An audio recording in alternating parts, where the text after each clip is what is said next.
habang tuloy yan, alam naman natin kung ano mangyayari in the interim, no?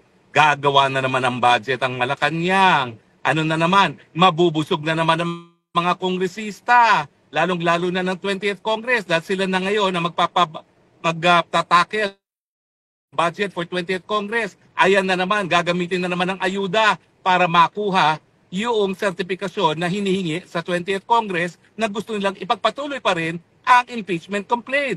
Talo na naman ang taong bayan dahil gaya ng nangyari ngayon na ginamit ang ayuda para makuha ang boto, ang mga pirma para maihain ng impeachment complaint sa Senado, gagamitin na naman ang pondo ng 2026 budget para makuha na naman yung certification na nais na namang ituloy ng Kamara de Representante yung impeachment trial ni BP Sara.